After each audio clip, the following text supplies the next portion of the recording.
বা ষষ্ঠীর নামানুসারে এই স্থানের নামকরণ হয়েছে রাধানগর ষষ্ঠীতলা। প্রত্যেকটা মন্দিরের কিছু কিছু আলাদা বৈশিষ্ট্য রয়েছে। নিঃসন্তান মায়েরা জানেন সন্তান না হওয়ার জ্বালা, ঠিক তেমনি বর্ধমানের রাধানগর পাড়া এখানকার মা খুবই জাগ্রত।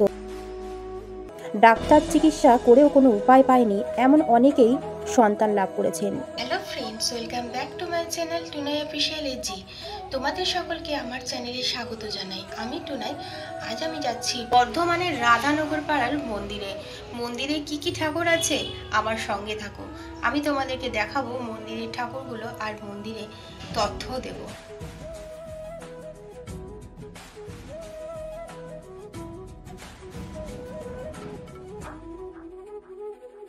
বর্ধমানের রাজা প্রতিষ্ঠিত অনেক অনেক মন্দির রয়েছে।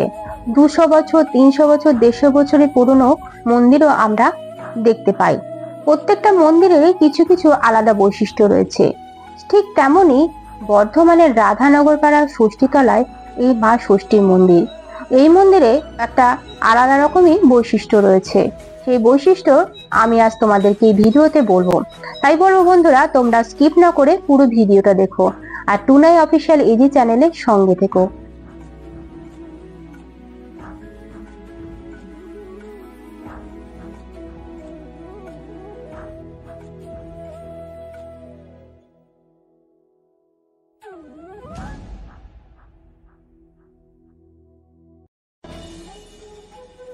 বর্ধমান রাধানগর পাড়ার মা ষষ্ঠীর নামানুসারে এই স্থানের নামকরণ হয়েছে রাধানগর ষষ্ঠীতলা।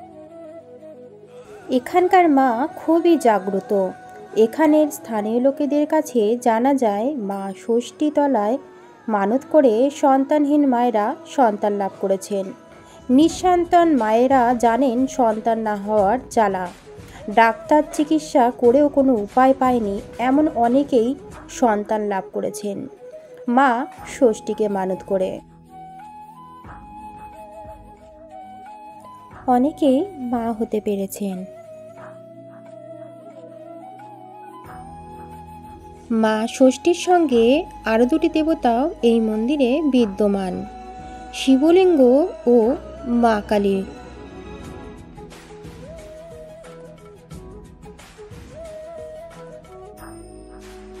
মা ষষ্ঠীর সঙ্গে আছে ছেলে মেয়ে লক্ষ্মী, গণেশ, সরস্বতী, কার্তিক। এখন শুধু কাঠামো দেখতে পাওয়া যাচ্ছে। মায়ের পুজোর সময় মূর্তি এনে পুজো করা হয়। নগরেশ্বর ধর্ম ও সমাজ কল্যাণ সমিতি থেকে এই মন্দির নির্মাণ করা হয়। মা ষষ্ঠী মন্দিরের সঙ্গে রয়েছে মা ষষ্ঠীর ভোগঘর।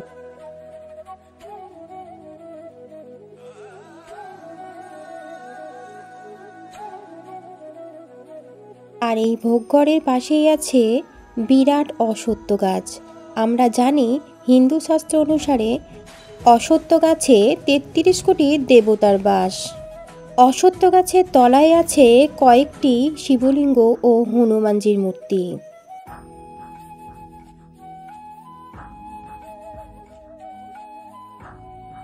আর এই অশ্বত্থ গাছের পাশে একটা ছোট্ট মন্দির। মন্দিরে রয়েছে হনুমানজি, ভগবান রাম সীতা সহ হনুমানজির ফটো ও কার্তিক ঠাকুর।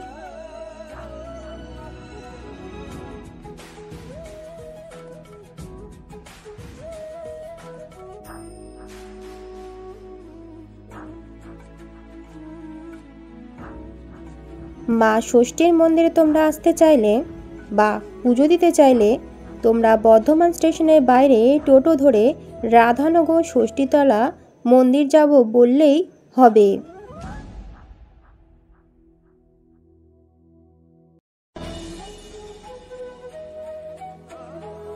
মন্দিরের পাশ দিয়ে যে রাস্তাটা দেখতে পাচ্ছ, এই রাস্তাটা বিগবাজার রানীগঞ্জ চৌমাথা হয়ে আসছে ষষ্ঠীতলার দিকে।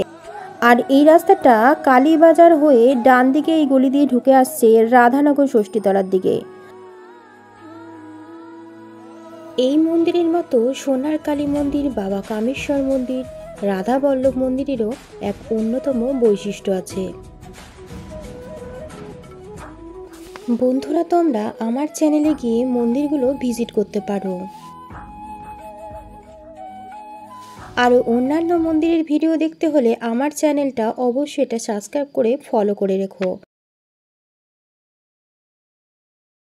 পুরো ভিডিও সঙ্গে থাকার জন্য ধন্যবাদ সবাইকে।